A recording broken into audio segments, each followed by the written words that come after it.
السلام علیکم ورحمۃ اللہ وبرکاتہ۔ نحمدہ و نصلی علی رسول الکریم۔ ہم کسی بھی عمل کو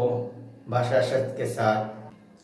استقامت کے ساتھ اور پوری احتیاط کے ساتھ میں اگر ہم اس کو کریں گے تو اس سے انشاءاللہ فائدہ ضرور و ضرور پہنچتا ہے۔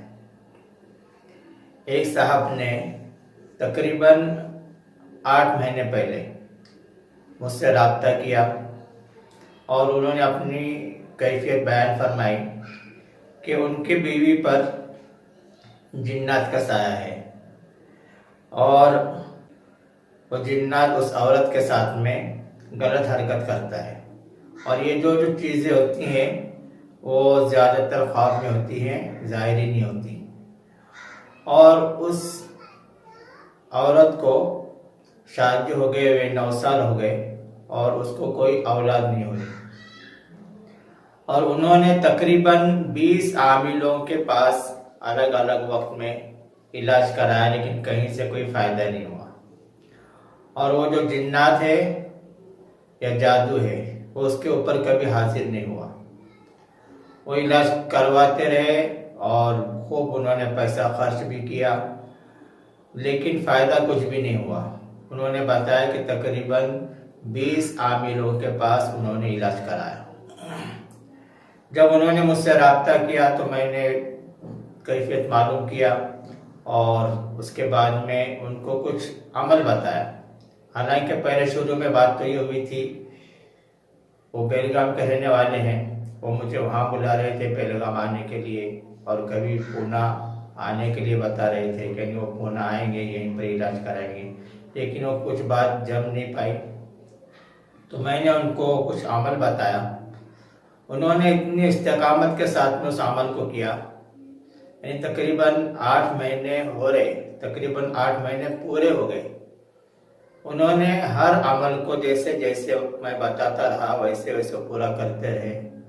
اللہ کے فضل سے آہستہ آہستہ ان کی جو تکلیفیں تھیں، یعنی ان کی بیوی پر جو تکلیفیں تھیں وہ کم ہوتی رہی، کم ہوتے ہوتے بالکل ایسی ہو گئی جیسا کہ کوئی اس کے اوپر کوئی تکلیف ہی نہیں ہے۔ پھر اللہ کا کرنا، اللہ کا فضل کہ اس کو حمل بھی ٹھہر گیا، اور اس کے بعد میں اب بھی وہ عمل جاری ہے جو میں نے ان کو بتایا تھا،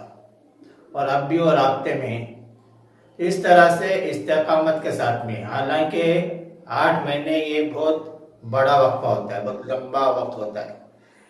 کہ کوئی بھی آدمی زیادہ سے زیادہ کسی عمل کو 11 دن 40 دن کر کے تھک جاتا ہے، چھوڑ دیتا ہے، اور پھر یہ سوچتا ہے کہ چلو اب اس کو چھوڑو، دوسرے سے پوچھو، پھر دوسرا عمل شروع کر دیتا ہے، پھر اس کے بعد میں بھی جو ہے مہینہ 1.5 مہینے کے بعد میں پھر تیسرے سے پوچھتا ہے اور تیسرا عمل شروع کر دیتا ہے۔ اس طرح سے جو ہے کوئی بھی عمل مکمل نہیں ہو پاتا۔ ہم جس عمل کو بھی کریں گے اس پر یقین ہونا چاہیے، وہ عمل صحیح ہونا چاہیے۔ اور جیسے ایک مثال کے طور پر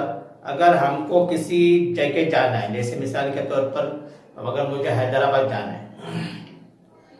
اور میں اگر حیدرآباد والے راستے پر چاہے میں ٹرین سے جاؤں، چاہے بس سے جاؤں، چاہے آٹو رکشہ سے جاؤں، چاہے پیدل ہی جاؤں، وقت لگے گا مگر پہنچوں گا ضرور۔ اگر میں اس کے خلاف راستے پر چلوں گا، اس کے اپوزٹ راستے پر چلوں گا، تو میں چاہے پیرن سے بھی لگ جاؤں تب بھی میں وہاں پہنچ نہیں سکتا، اس لیے کہ میں نے راستہ غلط اختیار کیا۔ اسی طرح اگر ہم کسی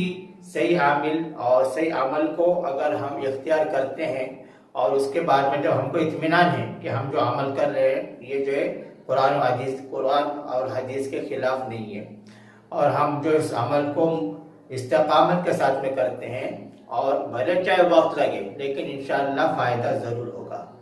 تو اس بات کا خیال رکھیں کہ ہم جو بھی عمل کریں اور اس کو استقامت کے ساتھ میں کریں اور اس کو پورا کریں۔ اللہ تبارک و تعالیٰ ان صاحب کی جائز تمناؤں کو پورا فرمائے، اور جو ان کی اہلیہ کو جو حمل ٹھہرا ہے اللہ تبارک و تعالیٰ اس حمل کی حفاظت فرمائے اور ان کو صاحب اولاد بنائے، آمین۔